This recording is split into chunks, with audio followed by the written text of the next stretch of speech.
Guys, आज मैं आपके लिए लेके आई हूँ एक्सप्रेसिंग कंसंट्रेशन ऑफ सॉल्यूशंस।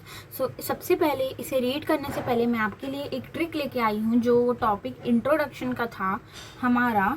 तो उसके लिए मैं थोड़े निमोनिक्स लेके आई हूँ, जैसे कि ब्रास के लिए आप लिख सकते हैं C+Z जो कि कॉपर और जिंक है। जर्मन सिल्वर के लिए आप लिख सकते हैं CZ&N, है ना। ब्रोंज के लिए आप C&T लिख सकते हैं और NaF यूज्ड फॉर, इसको तो ऐसे ही याद करना पड़ेगा, फॉर्मूला से याद करेंगे तो इजी जाएगा। तो चलिए स्टार्ट करते हैं।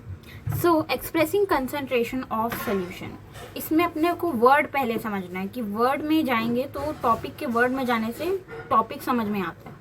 Expressing concentration of solution, concentration solution का कंसंट्रेशन एक्सप्रेस करना, ये है इस टॉपिक में। क्या नजर आता है इस टॉपिक में, देखते हैं। कंसंट्रेशन का मतलब होता है amount of solid present, amount of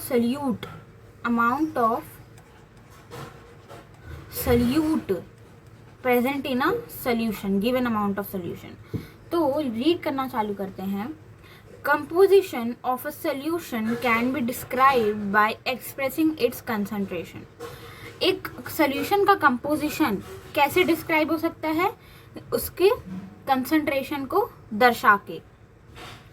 The latter can be expressed either quantitatively or quantitatively. जैसे कि qualitatively we can say that the solution is dilute, relatively very small quantity of solute, और its concentration relatively very large quantity of solute। अगर solute का amount ज़्यादा है तो उसे concentration बोलते हैं, solute का अमाउंट कम है तो उस बहुत कम है तो उसे डाइल्यूटेड बोलते हैं।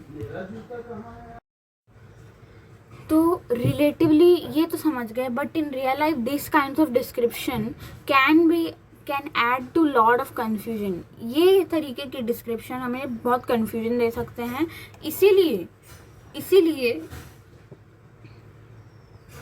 the need for a quantitative description of the solution, there is a need for quantitative description of the solution.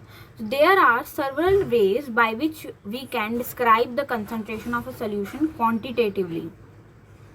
Quantity के हिसाब से हम कैसे एक्सप्रेस कर सकते हैं कंसंट्रेशन को, वो दिया गया है। सबसे पहले आता है हमारा मास परसेंटेज। तो इस फॉर्मूले को केमिस्ट्री का प्रणाम कर लेना, पहला फॉर्मूला है क्लास 12th का। मास परसेंटेज W/W, इसे W/W से डिनोट करते हैं। Mass percentage of a component of a solution is defined as mass percentage of a component is equal to mass percent of the component in the solution, mass of the component in the solution upon total mass of the solution। जो जैसे ये है A, ये है B, तो mass of component in the solution, इसको मैंने मिलाया तो ये कंपोनेंट बन गया, तो इसका मास अपॉन टोटल मास, इन दोनों का mass into 100 is equal to the mass percentage of a component. जैसे कि एग्जाम्पल लेते हैं। For example, if a solution is described by 10% glucose in water by mass. 10% glucose मतलब 10% glucose in water by mass होता है। 10% glucose यदि खाली दिया है तो it means that 10 gram of glucose is dissolved in 90 gram of water.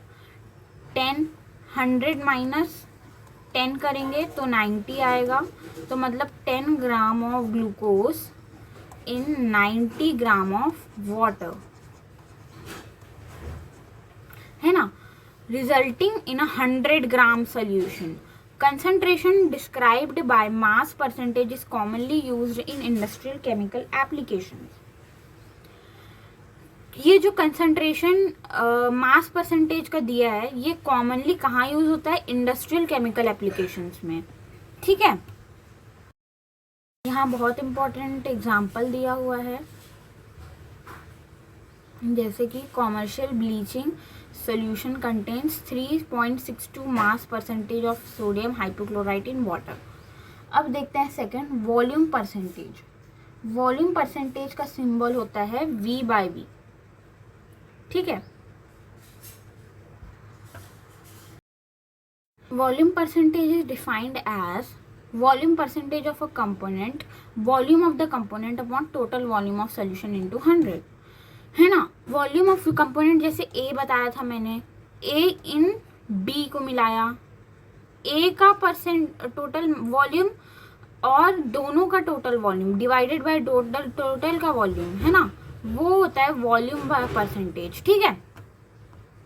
अब आते हैं, for example 10% ethanol solution in water means 10 ml of ethanol dissolved in water such that the total volume of solution is 100 ml. मतलब 10% का मतलब क्या हुआ, 10% मतलब 10 ml in 100 ml solution, 90 ml solution, दोनों मिला के क्या हो जाएगा 100 ml solution, है ना. In water such that total volume solution is 100 ml. Solutions containing liquids are commonly expressed in this unit.